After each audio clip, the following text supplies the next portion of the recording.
bancários no centro de São Paulo. Hoje deveríamos ter aqui um tapete vermelho, porque vamos conversar com o filósofo, com o linguista Noam Chomsky. Noam Chomsky é professor emérito do Instituto de Tecnologia de Massachusetts. Considerado o pai da linguística moderna, é um estudioso do campo da filosofia analítica. Seus trabalhos combinam matemática e linguagem, estabelecendo padrões de comportamento na comunicação. No campo da política, Chomsky identifica-se com o chamado anarcossindicalismo e se considera um socialista libertário. Faz uma crítica sem trégua ao terrorismo de Estado e à manipulação da mídia. E é, sem dúvida, um dos intelectuais mais importantes da atualidade.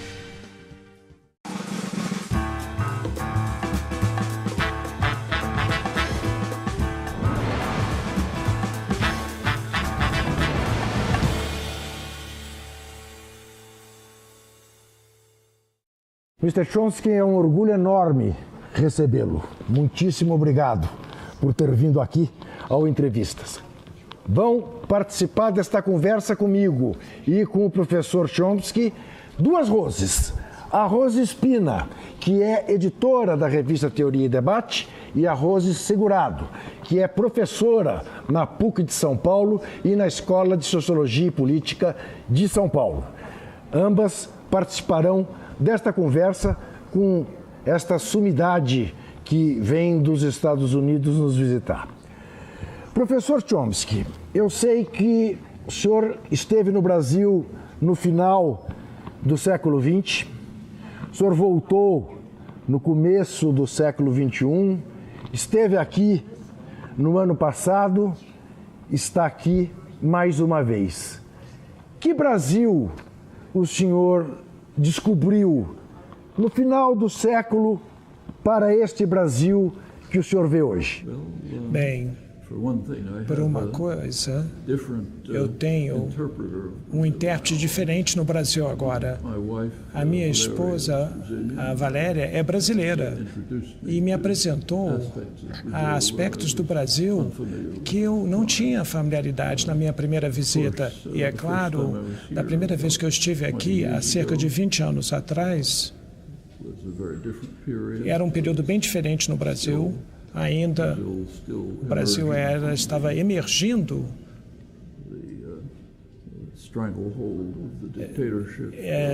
os fins da ditadura e era o início do período de desenvolvimento que depois veio, como o Banco Mundial descreve, como sendo a década gloriosa de 2003 até 2013. E depois a recessão veio e agora nós temos um período de importância muito grande para o futuro do Brasil. A tensão é óbvia e compreensível. O Brasil precisa fazer uma escolha logo, em breve, se vai tomar uma ou outra direção que são opostas uma à outra, que vai determinar o futuro do país. E por causa da importância do Brasil na América Latina e, de fato, no mundo, nós teremos implicações hemisféricas e globais muito importantes. Então, é um momento histórico para o Brasil, crítico nesse período específico do tempo. Quando o senhor esteve aqui a primeira vez, o Brasil era presidido por um sociólogo, por um intelectual, Fernando Henrique Cardoso. O senhor volta ao Brasil e um outro ex-presidente do país, um operário, está neste momento preso em Curitiba. O que isto diz do Brasil, professor?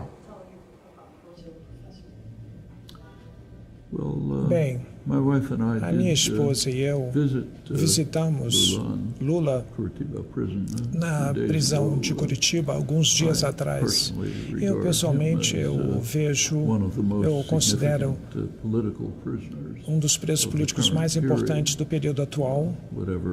Seja o que possa se pensar sobre as acusações, não são muito impressionantes as acusações contra ele, condenando-o de uma maneira radical, que é desproporcional à sentença que ele recebeu comparado com as acusações, principalmente no contexto desses escândalos no Brasil nos últimos anos, voltando até a década de 90, nós não podemos interpretar isso a não ser como sendo um ato de aprisionamento político projetado para garantir que ele não participasse das eleições presidenciais e que provavelmente ele ganharia essas eleições presidenciais se fosse permitido a ele participar da campanha.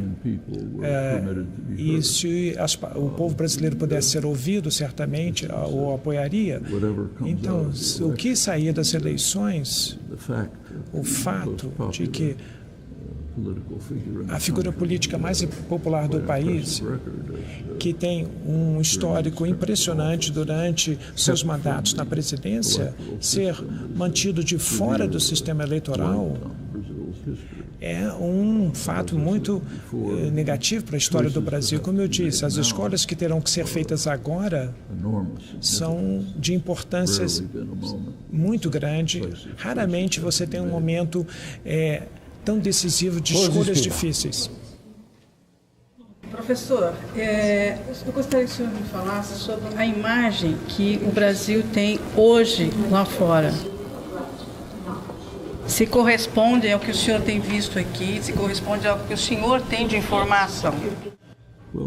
Bem, a imagem do Brasil no exterior mudou bastante, significativamente, desde os tempos da minha primeira visita ao Brasil há 20 anos atrás. Durante o período do governo Lula, as ações que o presidente Lula empreendeu juntamente com seu ministro de Relações Exteriores, Celso Amorim, levou o Brasil ao centro do mundo, ao palco do mundial, e se tornou um dos principais países agindo no palco global. E o Brasil começava a alcançar o potencial que sempre foi previsto para o Brasil durante mais de um século atrás, quando foi antecipado que o Brasil se tornaria o que se chamava o Colosso do Sul, uma promessa que nunca foi alcançada, mas que estava começando a ser realizada na década gloriosa, como o Banco Mundial o chamou. O Brasil desempenhou um papel muito importante em assuntos internacionais e se tornou a voz para o mundo não ocidental, dando a eles um lugar, algo que já foi tentado durante muitos anos, várias vezes, desde o começo da descolonização e falando de pensar a ordem econômica internacional de uma maneira diferente, uma outra maneira de ver a ordem de formação. Foi sempre retardado o progresso nessa área pelas potências ocidentais. Mas nessa parte do milênio houve uma mudança significativa. Instituições se desenvolveram na América Latina que eram independentes pela primeira vez dessa ordem imperial dos Estados Unidos, e a formação do BRICS, por exemplo, novamente criou um centro de influência e de pressão que poderia modificar a cena mundial tradicional. E isso foi um desenvolvimento muito importante, mas agora, infelizmente, isso declinou muito o papel do Brasil. Portanto, nós não podemos dizer que isso é mais verdadeiro. O Brasil se retirou dos assuntos internacionais, das relações internacionais, até o ponto de até mesmo perdendo as suas conexões com a África, que era bastante promissor e muito importante. Mas eu acho que o momento não foi perdido, e tudo isso não foi perdido, pode ser recuperado, mas não será fácil. Rose Segurado. Professor, eu gostaria de saber qual a sua opinião sobre semelhanças e diferenças entre o candidato à presidência no Brasil, Jair Bolsonaro, e o presidente Trump? Muitos falam dessas semelhanças, embora Trump não ocupou um cargo político antes da presidência e Bolsonaro é deputado desde 91. Qual o significado dessa influência de Trump na candidatura de Bolsonaro? Bem, eu acho que as pessoas... Existem muitos analistas que estão tentando de fazer uma diferenciação, de elaborar estratégias domésticas e geopolíticas internacionais que podem ser atribuídas a Donald Trump. Não, esses analistas não estão entendendo o que está acontecendo. O Trump ganhou. O princípio com marca de exclamação, com ponto de exclamação. Tudo sou eu, eu e eu. Ele é um cara de televisão, é um homem que cria confiança e é um político muito eficaz. E ele tem uma tarefa. Ele é um megalomaníaco. Ele tem que estar sempre na frente de tudo para parecer o vitorioso. Mas o Trump também tem um compromisso político e é muito importante reconhecer que ele tem dois representados diferentes. Um representado, um apoiador real, é o poder das empresas e a riqueza, incluindo a indústria imobiliária, os mais ricos. Esses são os principais apoiadores dele. Se você olhar a legislação, os atos do executivo realizados sobre o governo Trump, eles são uniformemente projetados para servir os interesses desses que o apoiam, que são as grandes empresas. O segundo grupo de apoiadores são os eleitores e as pessoas que votam a favor dele, que é completamente dissociado por aquele primeiro grupo que apoia o Trump. E, de fato, os atos do seu governo, no campo executivo, legislativo, até judicial, estão dirigidos contra os eleitores, mas a tarefa dele é de mantê-los leais mesmo assim, para parecer ser a pessoa que está defendendo esses eleitores contra o establishment, a elite tradicional, que justificadamente eles se ressentem, e o povo tem ressentimento dessa elite muito rica, e esse que é o ponto de conexão com esses apoiadores. Ele fingir ser a pessoa que vai defender o público em geral, a grande maioria da população, que tem sofrido bastante durante os 40 anos do experimento do neoliberalismo e as políticas econômicas nos Estados Unidos. Eles deixaram de lado a maioria da população com essas políticas. As políticas neoliberais foram projetadas para concentrar a riqueza, que automaticamente se traduz em poder político por meios que são óbvios para a gente discutir aqui, do sistema democrático se torna mais e mais disfuncional, para servir os interesses da maioria da população, não leva em conta a maioria da população. Esse tem sido um período nos Estados Unidos de estagnação ou declínio para a maioria do povo americano, e a riqueza cresceu, mas apenas nas mãos de poucos, uma pequena elite que se enriqueceu nisso. E o salário real, tirando a inflação, descontando a inflação dos trabalhadores americanos, está mais baixa a renda hoje dos trabalhadores do que em 1979, quando o experimento neoliberal estava começando a se decolar, com a Thatcher na Inglaterra e depois com Reagan nos Estados Unidos. Portanto, nós temos ressentimento, raiva da maioria do povo em toda parte, na Inglaterra, nos Estados Unidos. É uma situação em que um demagogo pode aparecer e tentar se tornar o aparente porta-voz daqueles que estão sendo afetados, a maioria da população que realmente sente com justiça que eles foram deixados de lado, que eles foram marginalizados. E ele tenta dirigir a raiva deles, o ressentimento deles contra pessoas vulneráveis e bodes expiatórios, as mães que recebem a ajuda do sistema de saúde público. O Trump está fazendo isso. Então, é uma situação mundial e é muito interessante de a gente examinar as eleições europeias recentes. A Suécia, por exemplo, que é um país muito interessante, como na maioria dos países europeus, nas últimas eleições na Europa, quase todas elas, os partidos centristas entraram em declínio, assim como entraram em declínio nos Estados Unidos e na Inglaterra. O establishment do centro caiu e a direita está crescendo cada vez mais, e a extrema-direita está crescendo. E a explicação usual na Suécia para isso é que isso é o resultado devido à imigração de estrangeiros. Se você vê de perto, isso não é verdade. De fato, houve um estudo terrível feito por 5 economistas suecos que analisaram através do voto da direita e que o voto à direita vai antes desse fluxo da imigração e quer cortar os benefícios sociais e quer criar programas de austeridade que começaram a ser empreendidos, na verdade, até pelos governos social-democratas anteriores, que já estavam indo para a direita também. Isso aconteceu em toda a Europa e, à medida que os imigrantes apareceram, aí se tornaram o bode expiatório conveniente para essa direita. E o estudo mostra que na Finlândia, que é vizinha da Suécia, houve o mesmo fenômeno do surgimento da direita. E não teve nenhum imigrante para a Finlândia, nenhuma imigração para a Finlândia. E eu acho que nós estamos vendo nos Estados Unidos, na Inglaterra, no Brasil e em grande parte do mundo.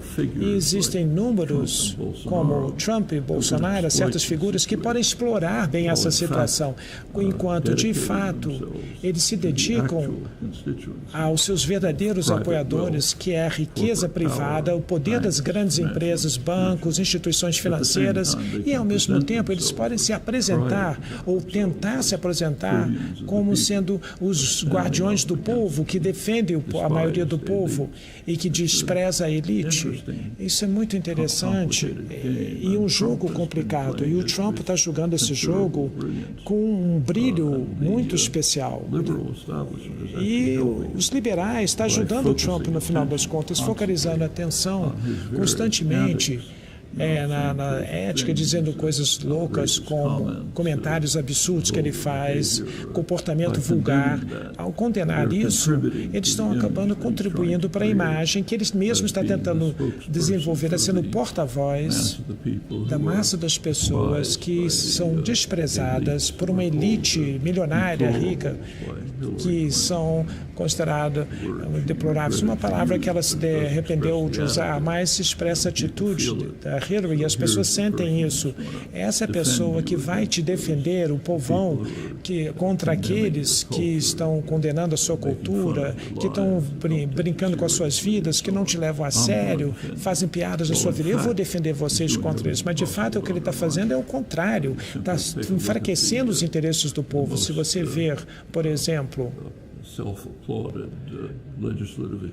a realização legislativa que ele aplaude mesmo, que seu governo conseguiu. Por exemplo, uma lei que foi passada de reforma tributária, essa reforma tributária foi dar dinheiro para os muito ricos e para o setor, favorecer as grandes empresas e para os interesses da indústria imobiliária, que o Trump tem seus interesses.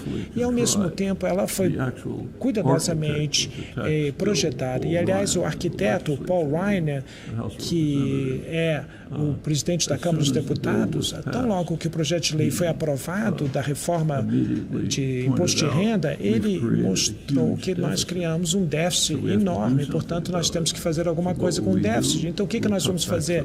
Nós vamos cortar os gastos sociais, vamos vamos cortar gastos sociais na área de saúde pública, na área de educação pública, para o estado do bem-estar social, para as pessoas. Então, é uma faca de dois gumes. Primeiro, parece que eles estão dando muito dinheiro para os ricos e depois ataca o público em geral. E, ao mesmo tempo, ele tenta se apresentar e defender como sendo a pessoa que defende os interesses da maioria do povo que pagam. Então, é muito interessante essa realização que o Trump, que conseguiu fazer isso muito bem, jogar esse jogo. O Bolsonaro me parece que está tentando fazer um jogo parecido para o Brasil. Antes de entrar de novo especificamente na questão brasileira diante do quadro eleitoral que está aí, o que o senhor está dizendo, em última análise, é que o neoliberalismo é um grande inimigo da democracia? Bem, por uma simples razão, as políticas neoliberais têm um efeito muito claro e definitivo.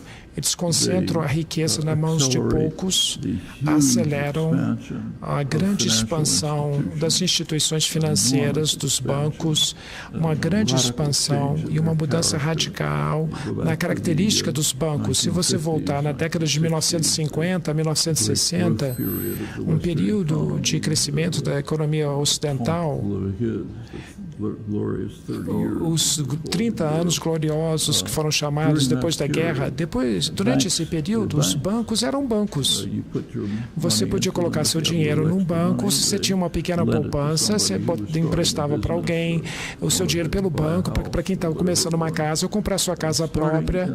Mas, começando no começo da década de 70, e explodiu nos anos 80 e 90, os bancos se tornaram instituições da especulação, divorciadas da economia real, jogando jogos com instrumentos financeiros complexos, com muita especulação, e explodiu.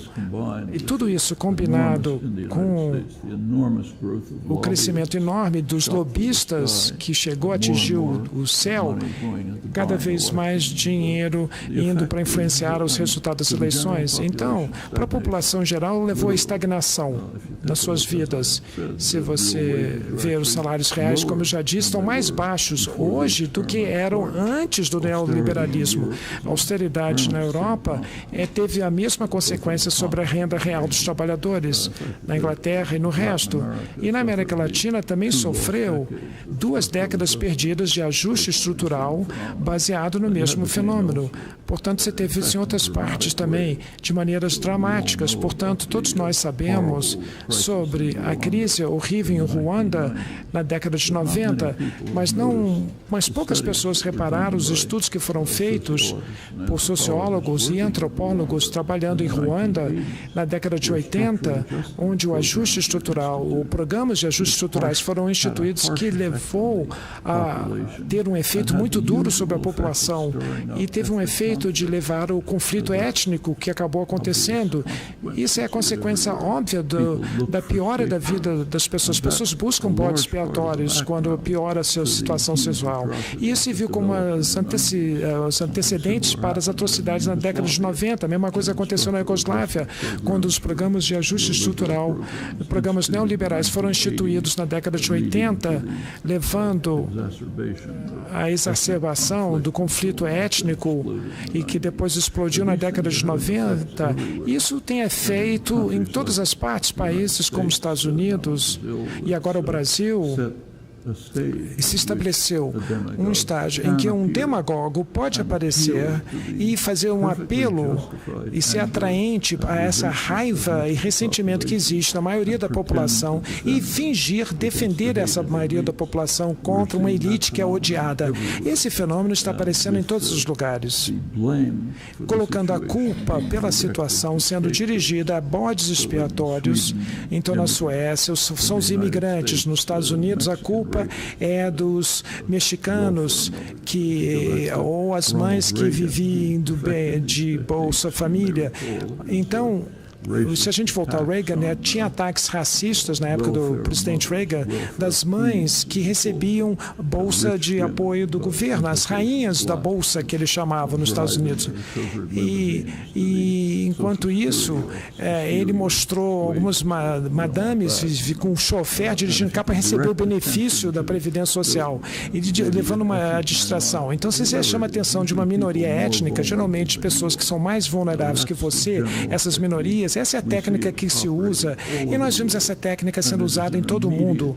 E isso é uma consequência imediata de como as políticas neoliberais foram feitas. Eu vou ter que fazer um rapidíssimo intervalo. É um privilégio ouvir uma aula como nós estamos ouvindo aqui. Há que se fazer o intervalo e voltar o mais rapidamente possível. Até já.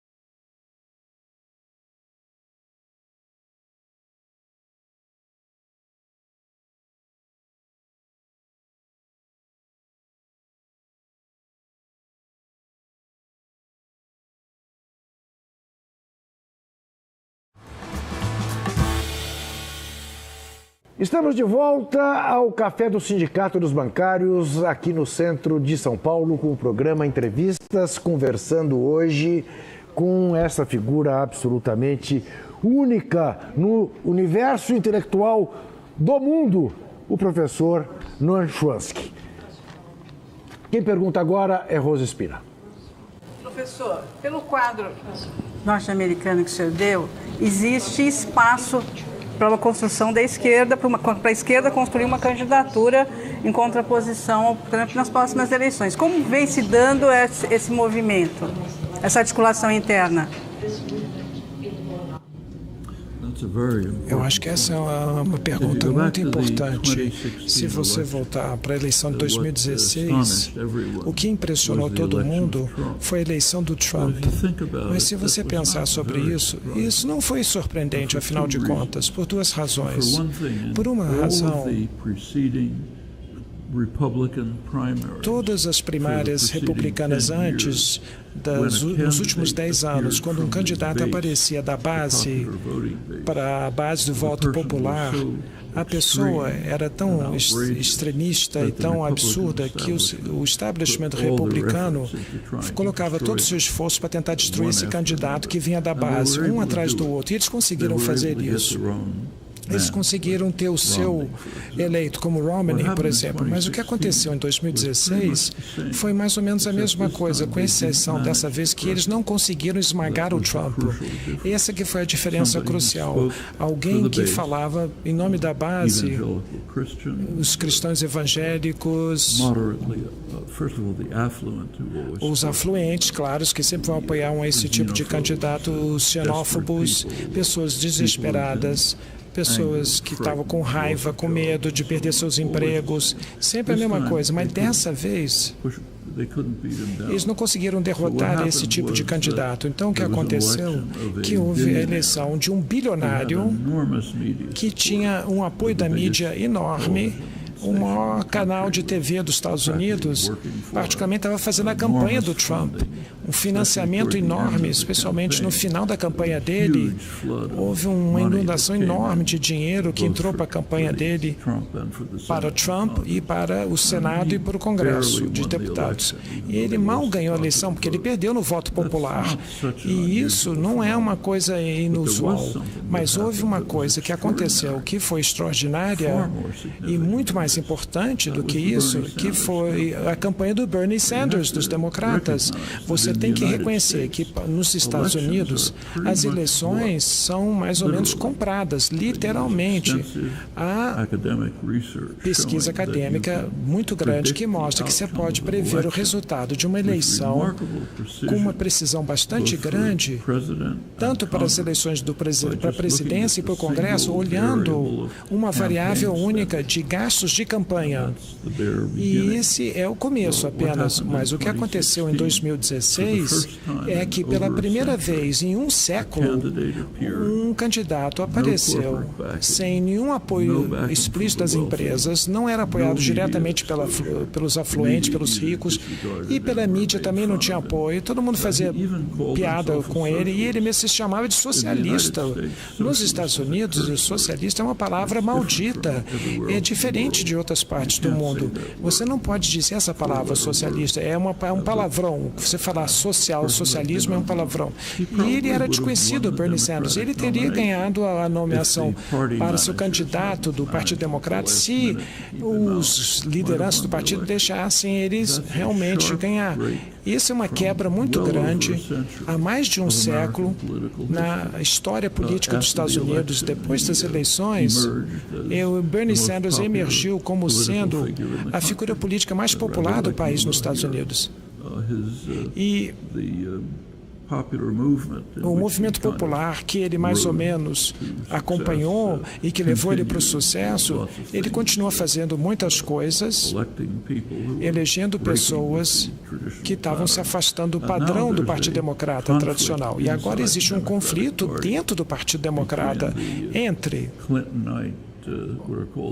os apoiadores do Clinton, os novos democratas, que é mais ou menos o que era sempre democratas moderados que foram para a direita. A preocupação deles é atrair os profissionais mais ricos, grandes doadores, apoio das grandes empresas e ganhar poder. Essa é uma parte. Mas tem uma outra que é a base popular, uma nova base popular que é bem diferente no Partido Democrata, que é social-democrata, às vezes até mais do que isso, mais avançado do que isso, preocupado com os direitos das minorias, com a classe os direitos da classe trabalhadora, das mulheres, direitos das mulheres e assim. E é uma racha no partido de que caminho ele vai tomar. Ainda não está claro. Uma coisa muito parecida está acontecendo na Inglaterra.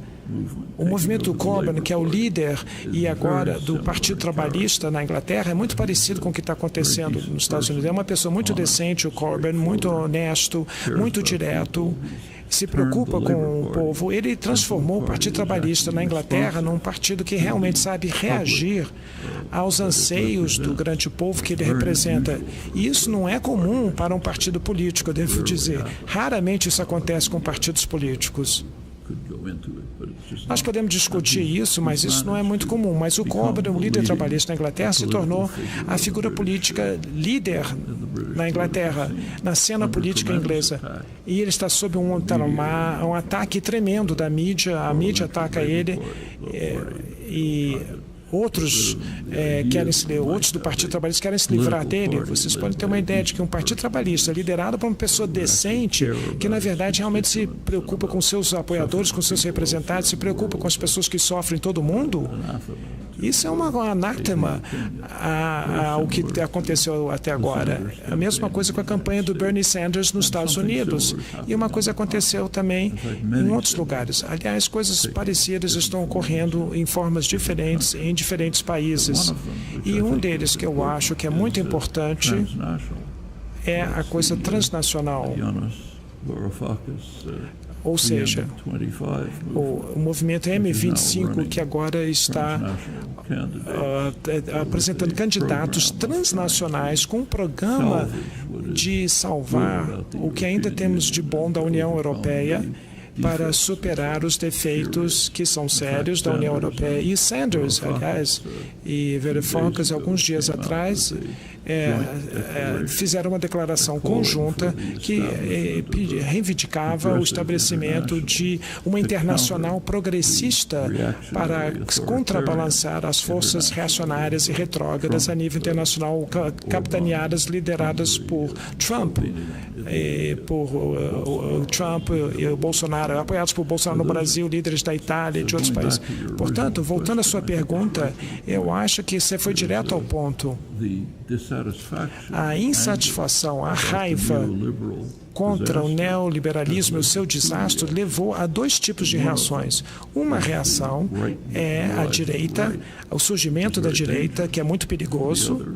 A outro caminho foi o crescimento de forças progressistas, de esquerda, democráticas, as quais poderiam, que estão numa posição de ir para frente para mudar as políticas de uma maneira significativa e numa direção mais progressista. E eu acho que é exatamente o que está acontecendo na eleição no Brasil. É isso que está em jogo na eleição no Brasil, a escolha de dois caminhos. E isso é um fenômeno mundial. Rose Segurado. Eu acho que, permanecendo ainda na questão do neoliberalismo, que é um ponto fundamental, o senhor trouxe esses exemplos de resistência a ele. Nós sabemos que ele ocupa um lugar importante no uso da linguagem, na construção de narrativas. Como construir uma narrativa de enfrentamento ao neoliberalismo hoje? Quais os principais aspectos?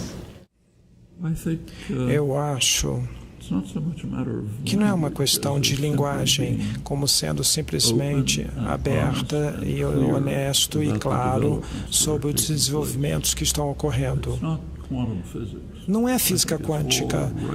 Eu acho que é uma coisa bem simples e bem na nossa frente. A gente pode ver as coisas que estão acontecendo. A estagnação ou o declínio dos salários reais, o corte nos gastos sociais, benefícios sociais, um aumento agudo de riqueza concentrada do grande capital. Tudo isso está muito bem documentado. O trabalho do Thomas Piketty, o economista francês, o crescimento extraordinário das instituições financeiras, dos bancos, que no Brasil, particularmente, tem sido extremamente disruptiva, perturbadora. É muito impressionante quando a recessão atingiu o Brasil em 2013 e 2014, os lucros dos bancos subiram como nunca.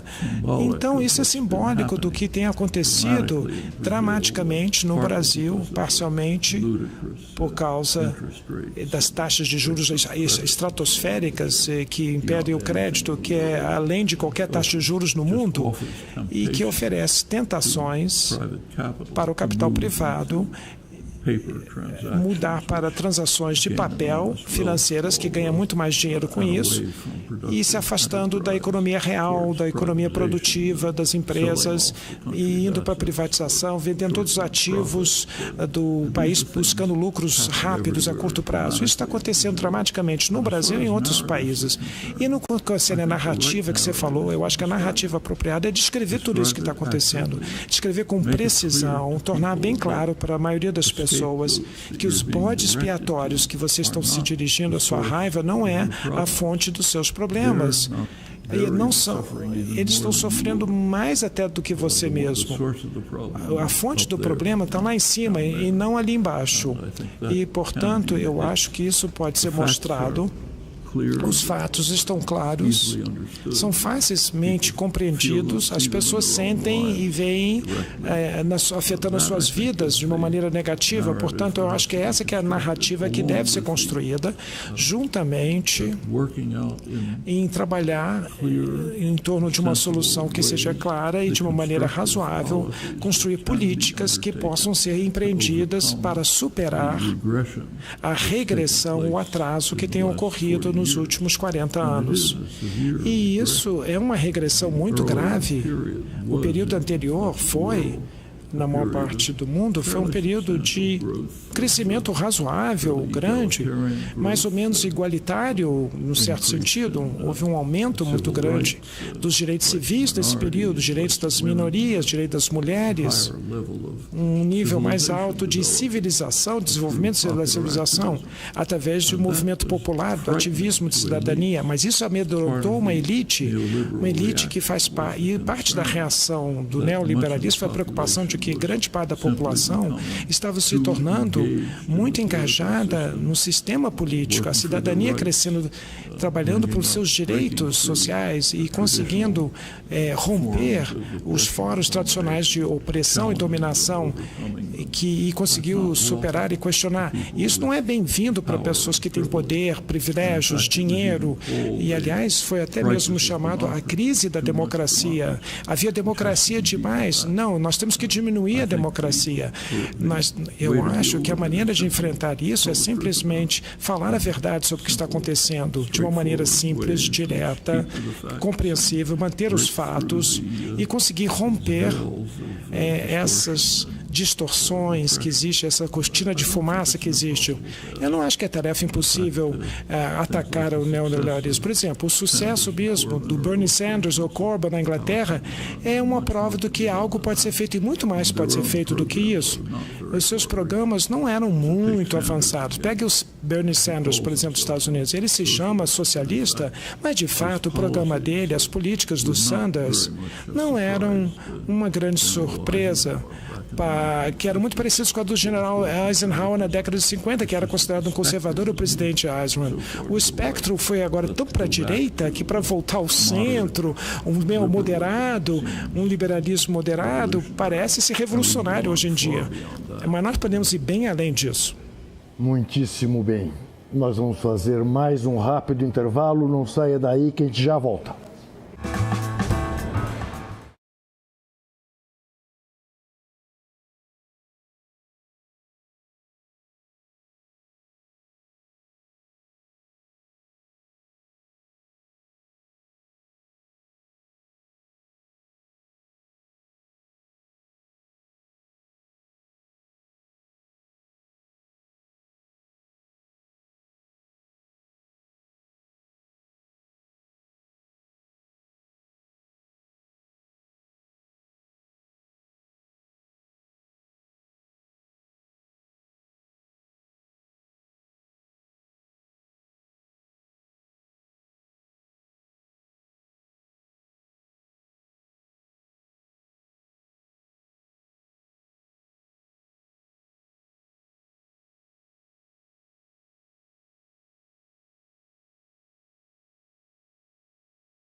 Voltamos ao Café do Sindicato dos Bancários no centro de São Paulo com o programa Entrevistas, hoje de smoking, tapete vermelho, embora nem precisemos do smoking e do tapete vermelho.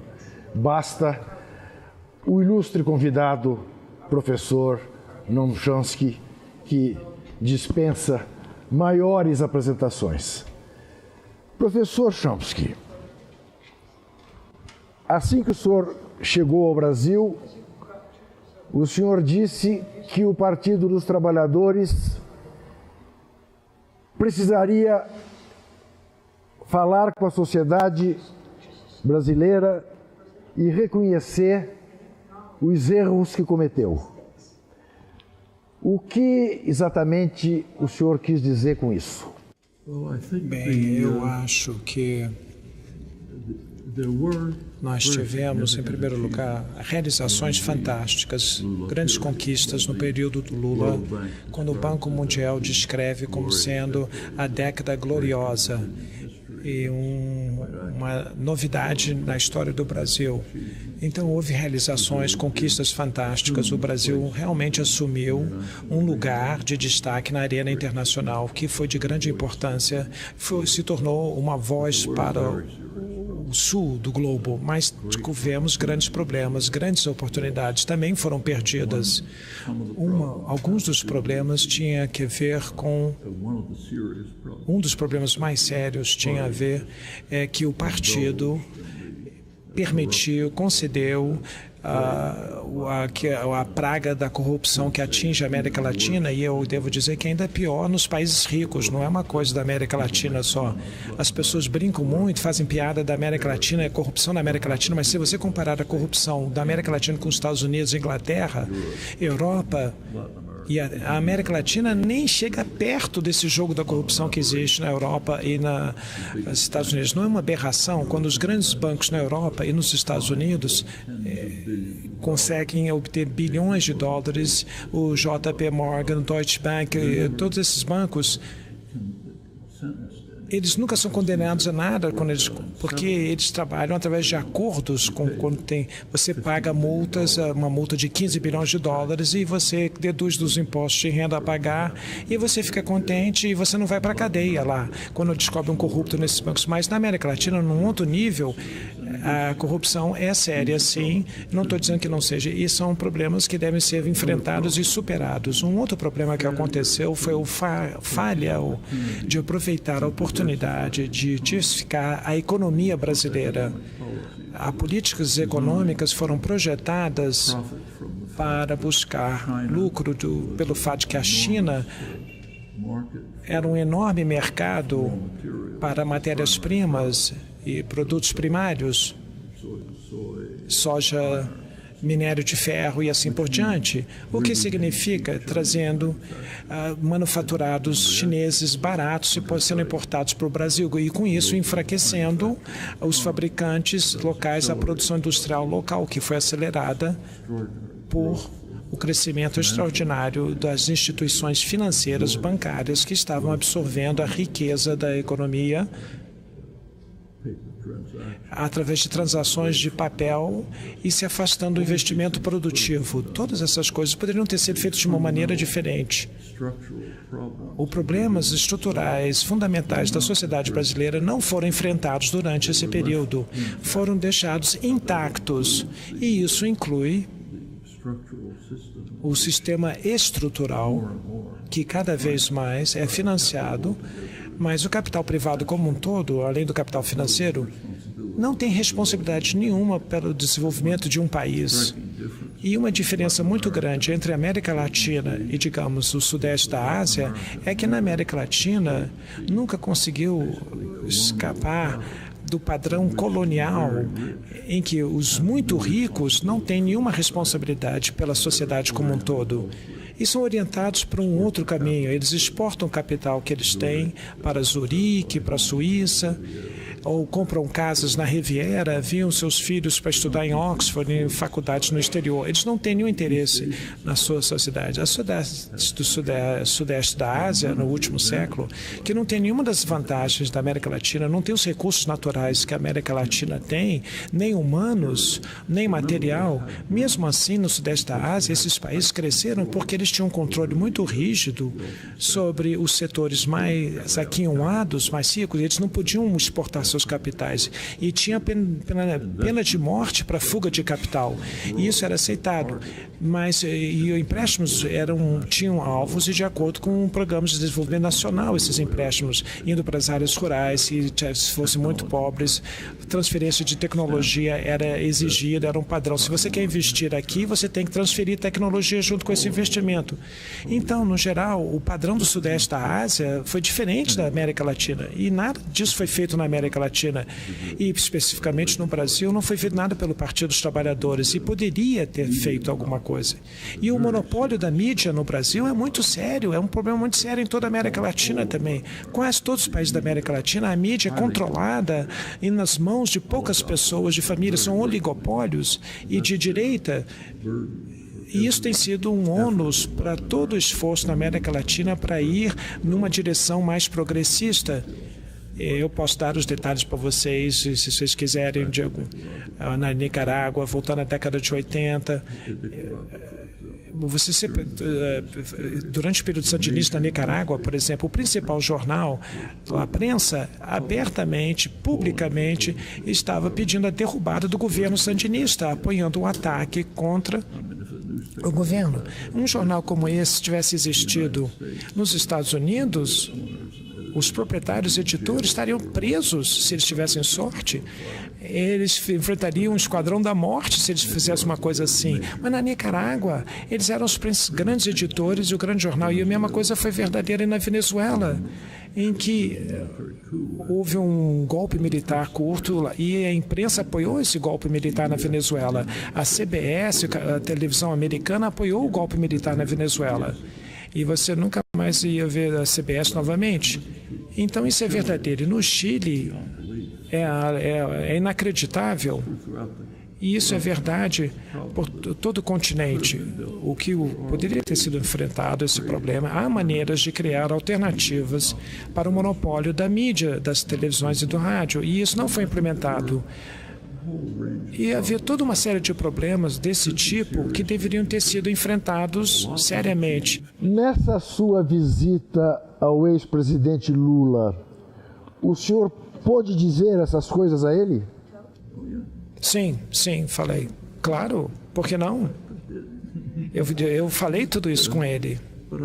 Mas eu acho, não é verdade, é o Lula que é o responsável, é o PT como um todo é que tem que pensar, os sindicatos, as forças progressistas, os intelectuais, professores como vocês, ativistas, militantes.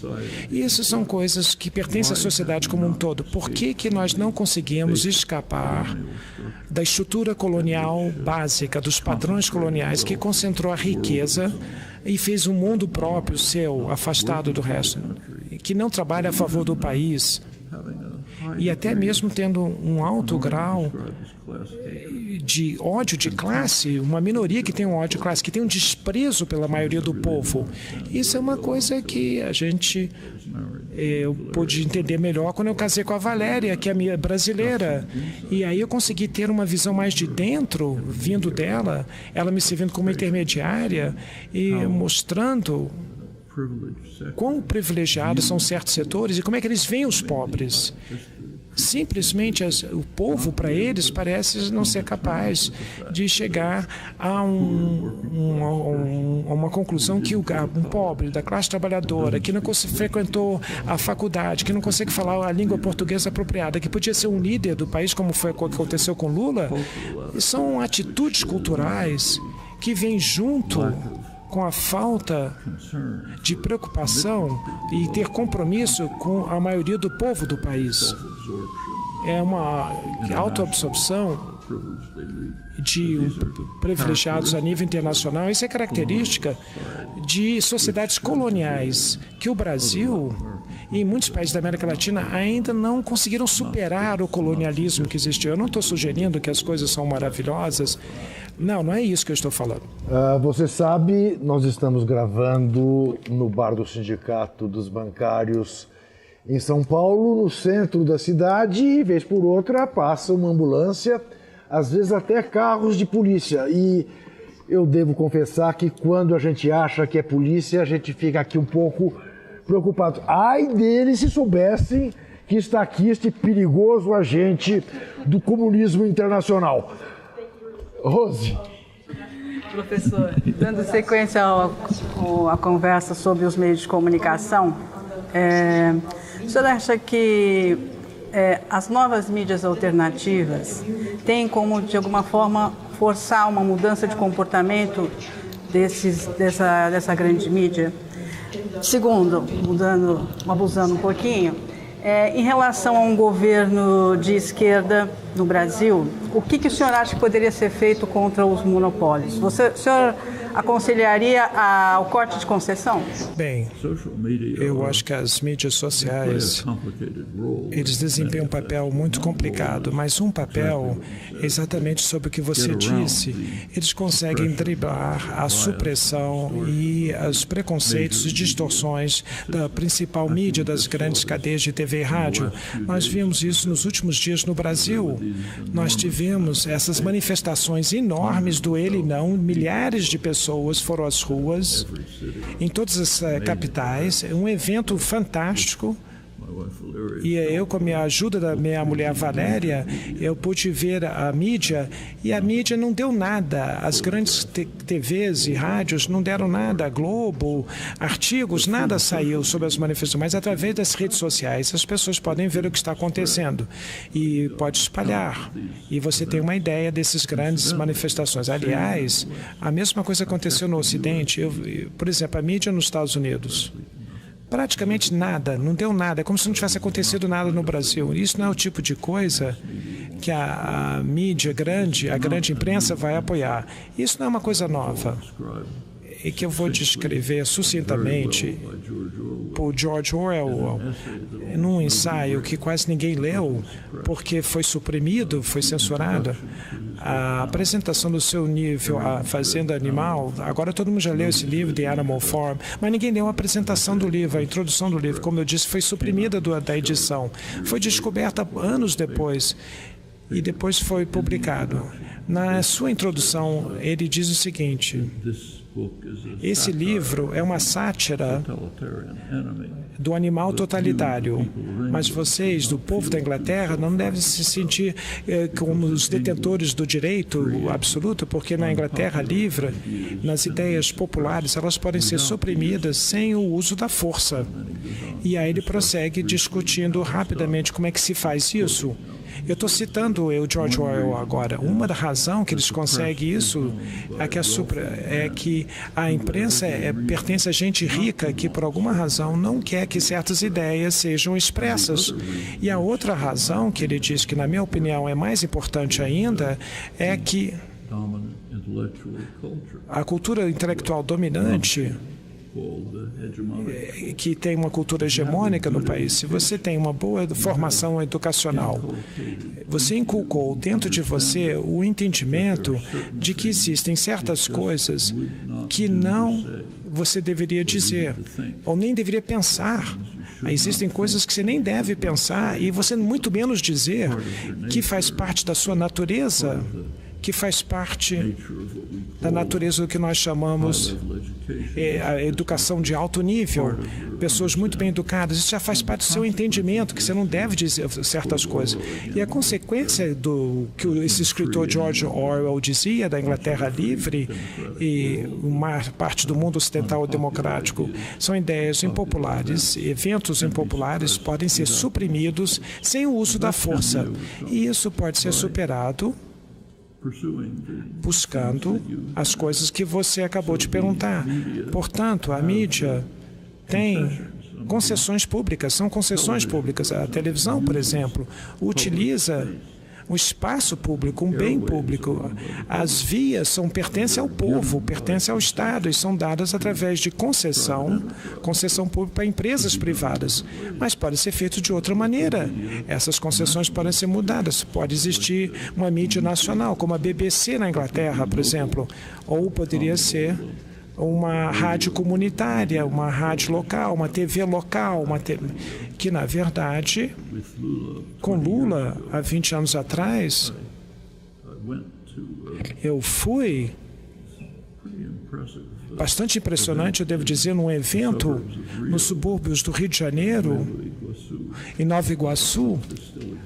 Eu não sei se o projeto ainda existe, mas uma pequena produtora de TV, ela ia para os subúrbios, na cidade de Nova Iguaçu, que era próxima ao Rio, e estabelecia o equipamento numa praça pública, onde as pessoas estavam ali congregando, e mostrava numa tela, numa grande tela, na praça pública, eles apresentavam programas de TV e esquetes escritas pelas pessoas da própria comunidade e os atores que eram da própria comunidade de Nova Iguaçu.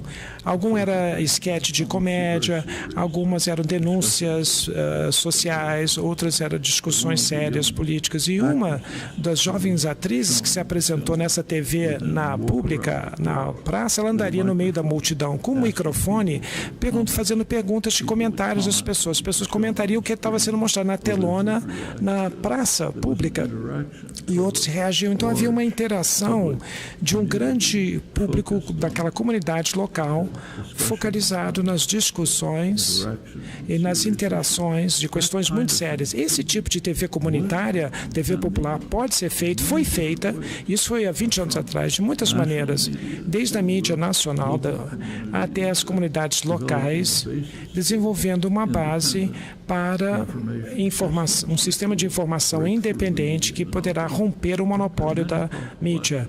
E muitas ações podem ser feitas em diferentes níveis. Rose, segurado. Eu queria entrar numa questão que você trabalhou, que é a questão do papel das mulheres na política, né? Quer dizer, historicamente as mulheres são oprimidas, né? E recentemente, quer dizer, durante todo o século XX, mais recentemente vem desempenhando um papel importante nos Estados Unidos contra o Trump, na Europa, enfim. Como que você vê, né, essa grande pressão das mulheres nesse debate político contemporâneo? Que papel é esse? Bem, demorou muito tempo para chegar lá, milhares de anos para chegar lá.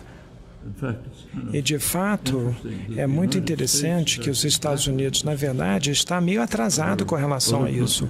Existem outros países no mundo, incluindo a América Latina, onde as mulheres já elegeram presidentes, primeiros-ministros, e nunca aconteceu nos Estados Unidos. Então, os Estados Unidos está atrasado nisso. Os Estados Unidos está bem atrasado com relação a isso, as conquistas das mulheres, mas finalmente está começando a haver um rompimento no cenário americano eleitoral. Mais e mais mulheres estão se apresentando como candidatas, jovens candidatas na política americana, mulheres das minorias que jamais se candidataram na política antes. Existem vários exemplos que eu poderia citar para vocês, mas é uma batalha dura para as mulheres. E se você ver o histórico, é difícil. Vamos pegar a Inglaterra e os Estados Unidos, por exemplo, que foram, historicamente, os países que mais cedo passaram por uma forma de democracia, de governos democráticos, ou sistemas democráticos. Nos Estados Unidos, quando se tornou um país independente, em 1780, acabou aceitando a lei, o direito inglês. As mulheres não eram consideradas gente no direito inglês do common law. As mulheres eram propriedade do seu marido, do seu pai. E a propriedade era então entregue ao marido. E, de fato, se você ver os debates no Congresso, se deveria dar direito ao voto às mulheres ou não, um dos argumentos contra de fazer o direito ao voto à mulher é que seria injusto para os homens não casados, porque um homem casado teria 2 votos, o voto dele e da mulher dele, que era propriedade dele. Isso durou durante muito tempo, a negação do voto às mulheres. E houve uma batalha muito grande no século XIX e XX para tentar romper essa barreira contra as mulheres. Os direitos das mulheres para votar foi só aprovado em 1920, quase que na mesma época que o Afeganistão deu direito a mulheres a votar. E, aliás, até 1975, depois da militância dos anos 60, em 1975, pela primeira vez, a Suprema Corte dos Estados Unidos determinou que as mulheres são pares, elas têm direitos a aparecerem como membros dos jurados em tribunais federais. E antes as mulheres não poderiam. Elas tinham status de seres humanos, então podiam fazer parte do júri. Isso é 1975, não é tanto tempo assim atrás. E então o progresso, mesmo com o progresso sendo feito, ainda tem muitas barreiras contra as mulheres. Portanto, sim, concordo com você, a luta das mulheres é tremenda. E uma das grandes realizações do ativismo político da década de 60 e desde então tem sido de finalmente abalar essas restrições à participação das mulheres. Mas tem um longo caminho a percorrer ainda. Mas um progresso muito grande foi feito depois de séculos e séculos de lutas. E eu acho que, como você disse, essa que é um dos pontos mais importantes do ponto de vista cultural, político e social, mas existem muitas barreiras a superar. Mas esse é um sinal do que pode ser realizado por luta popular, de movimento popular dura. Isso não foi dado de presente para as mulheres. Direitos nunca são dados, são conquistados através da luta. E isso pode ser ganho. Professor Chomsky, como derradeira pergunta, infelizmente, porque o nosso tempo está se acabando. Desde o atentado às torres de Nova York, os Estados Unidos, que já eram a polícia do mundo, ganharam mais argumentos para vigiar o planeta Terra. Qual é o limite disso? Infelizmente, os limites são bem desanimadores para a gente contemplar. Se nós queremos ver como é que vai parecer o futuro, olha para a China.